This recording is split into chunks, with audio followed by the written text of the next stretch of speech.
Hello YouTube, this is Becoming the Missus.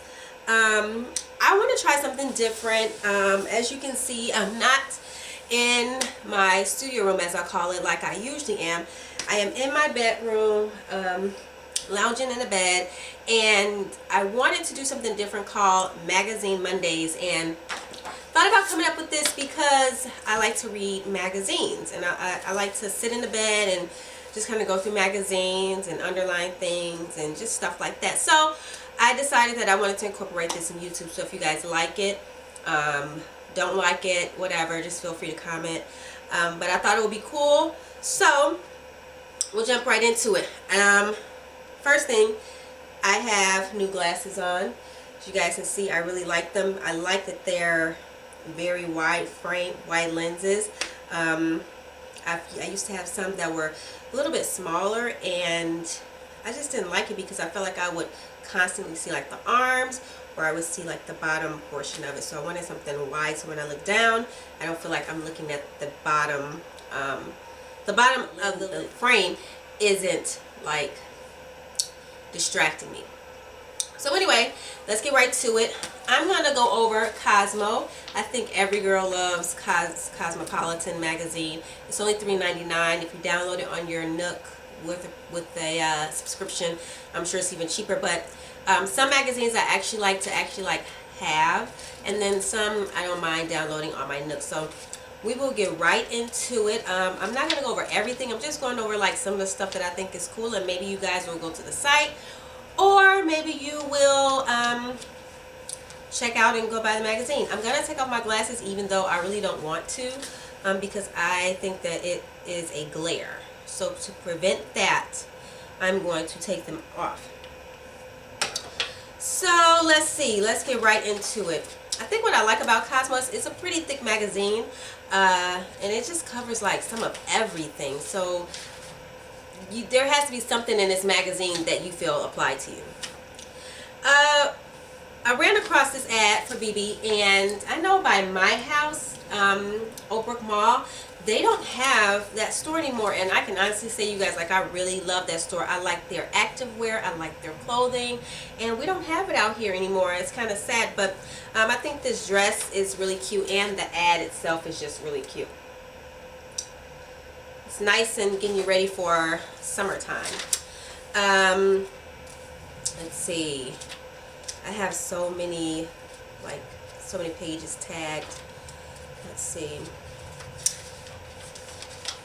Okay, florals. Yes. Okay. I think florals is like the new trend for this upcoming spring and summer. You guys can take a look at that here. And then, as you can see, this is a floral dress that my daughter bought, and it's from Aeropostale, the Bethany Moda collection. It's really cute.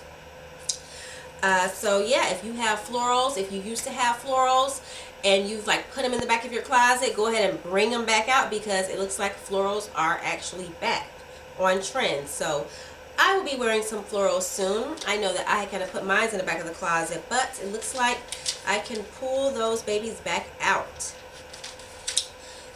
Let's see, something else that seems to be on trend is fringes and leather or tassels.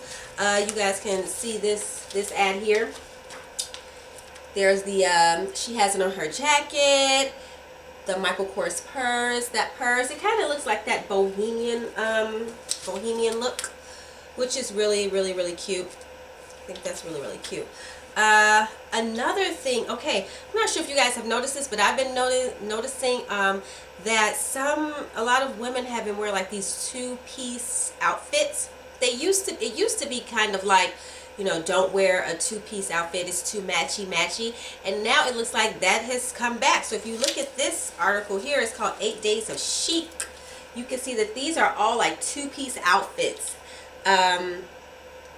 I have to say, it's really cute. I think it's kind of nice to see that that's coming back. It gives it that, you know, more professional but sassy look. So I think that that's really cute. So instead of buying outfits as separate, it looks like buying them as a set to match is the new trend. So go out to one of your favorite stores and check that out as well.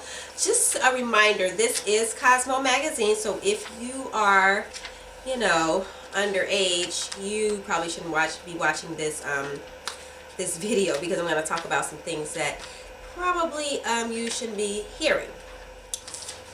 Colgate Optic White. And if you are a YouTuber, of course, you have heard of Andrea Brooks and you have heard of Blair Fowler. They are the new like spokesperson doing this whole YouTube campaign for Colgate Optic White.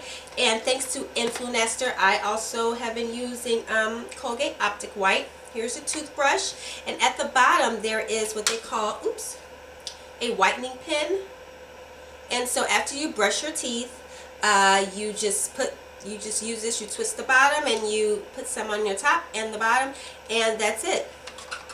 This is the toothpaste, and I really like the packaging, probably because it's red and it's shiny. There's some iridescent coloring, and I have to say, you guys, it works. It really, really works. The only thing I'll say that's kind of weird is when you put this, when you use the whitening pen and you just put it on your teeth, you're not supposed to rinse or do anything, and it does feel very weird. It feels like you have a bunch of like maybe grease.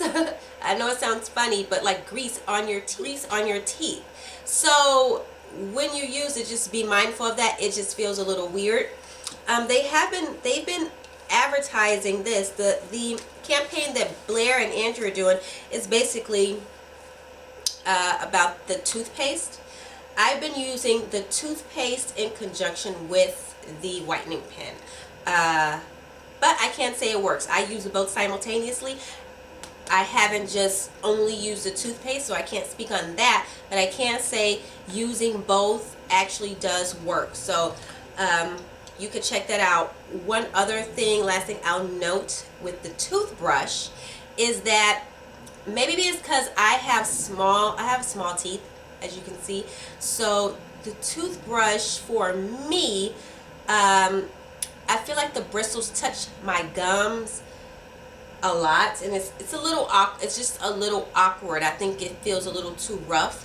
But other than that, I actually do like it. I do recommend the whole system, using both simultaneously. So go out there and buy it and check it out. So thanks to Influenster for that. It's for me to try out so that I can share with you guys.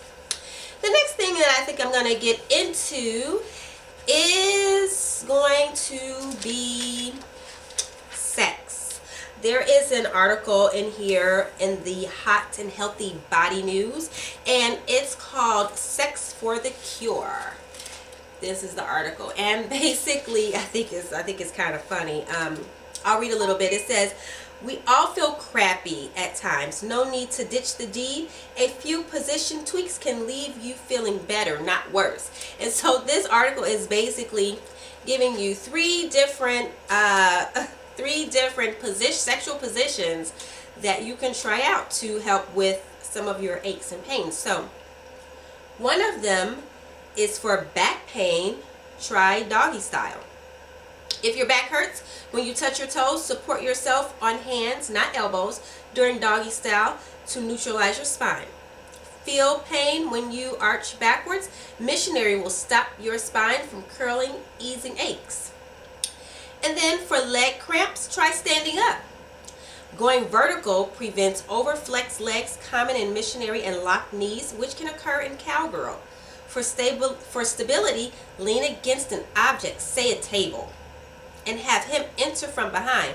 It's like stretching, but better. Ooh. And then for stuffy nose, try girl on top. Skip missionary, lying on your back, traps chest and nasal congestion. Instead, try any girl on top position, which keeps passages clear. The bonus is to throw your head back to open your chest and lungs. You guys, I think that this is really funny. However, it wouldn't hurt to try it. So, hey, I think it's worth a try. sex for the cure, you guys. It's a funny thing. I heard that Marvin Gaye's Let's Get It On. No.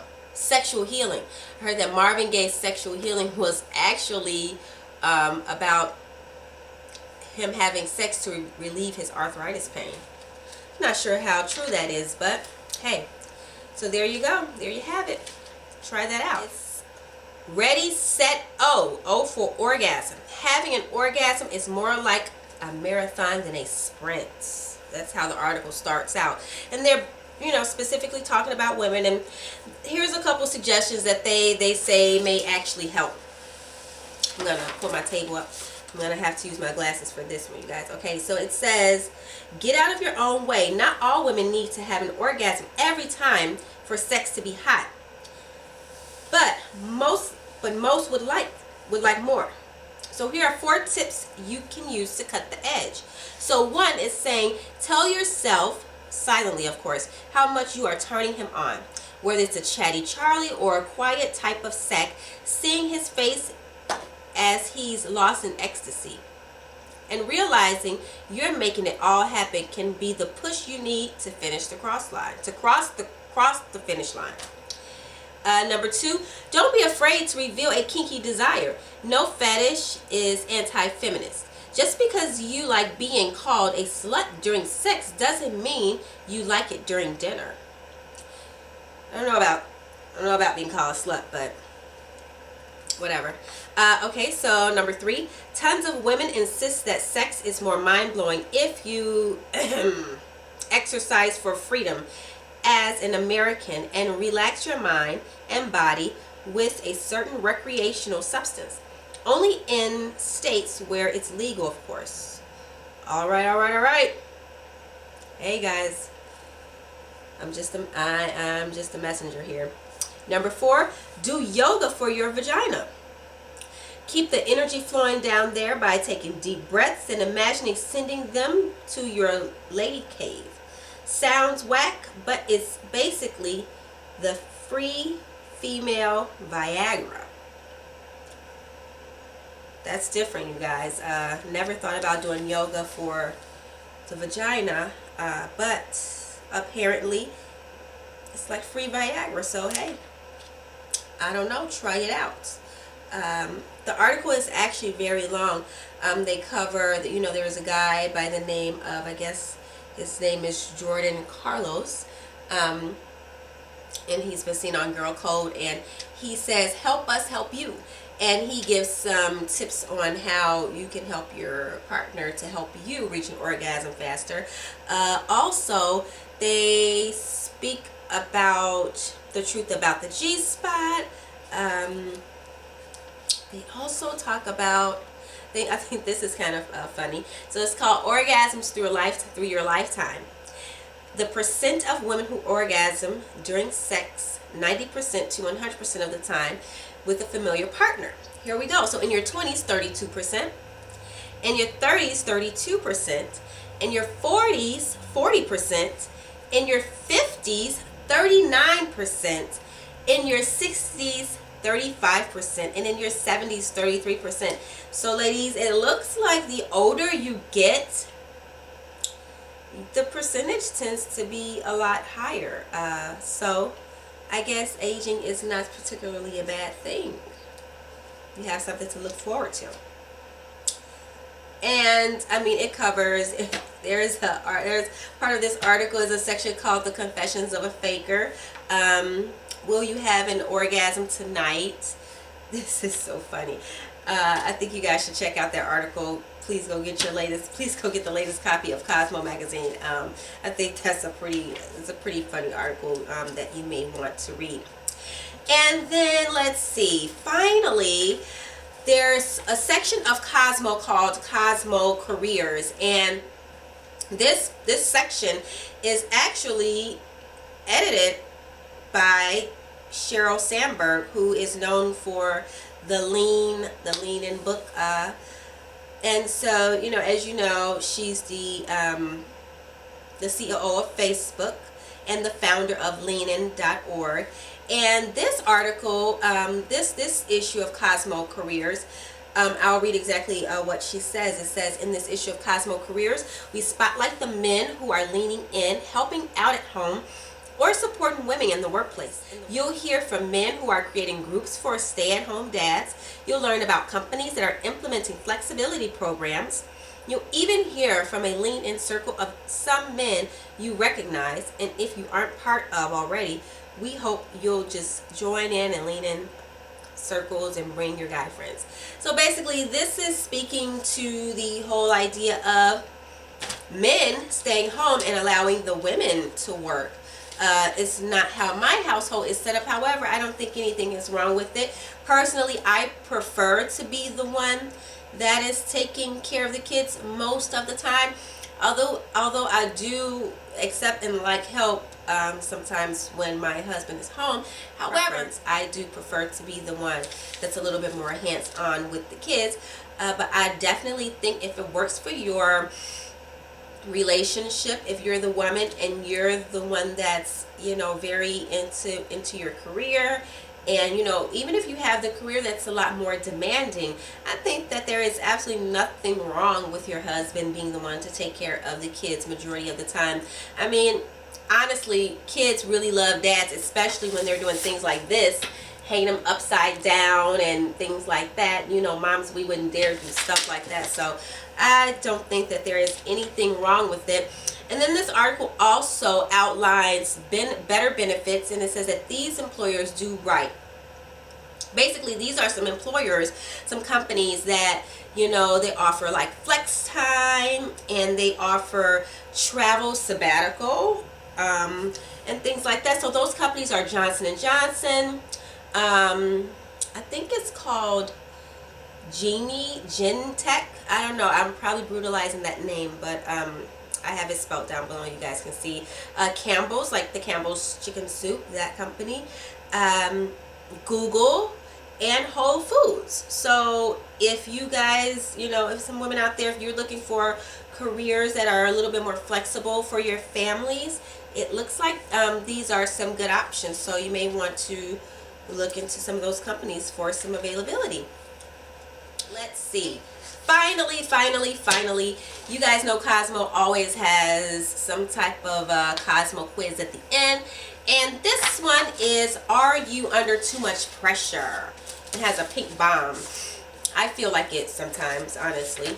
I took the quiz. It was only 5 questions, and it looks like mine was mostly B's, which they consider me straight living. I'll read it. You have a lot on your plate. Who are they telling? But your inner Michelle Obama keeps it all balanced. I like that. Okay, you sometimes hate yourself for forgetting doctor's appointments. But you know that error is human. That's true, I do know that. Just remember that when a friend spills Merlot on your carpet, forgive, forget, and pour another glass. Luckily, I only have carpet in my bedroom and in my son's room. The rest of my house is hardwood floor, so luckily I don't have to deal with that. Because I have to admit that probably would kind of get me a little freakish a little bit. But other than that, I would definitely have to agree. I hate, you know, I feel so guilty. To myself, of course, I don't share this with anyone. That like when I forget a doctor's appointment or forget to make a phone call, especially when my husband say, hey, did you call so-and-so and check on this? And I'm like, oh my gosh, I just feel like, oh my gosh, I just messed up. But that's just me putting pressure on myself at that point. So anyway, guys, this was Magazine Monday. I hope you guys really enjoyed it. Cosmo. Pick up your latest edition of Cosmo. This is the April 2015 edition. I hope you guys are having a wonderful, fabulous day. It is finally spring. So have a great day. Don't forget to subscribe, share with your friends, and I'll see you on my next video. Bye.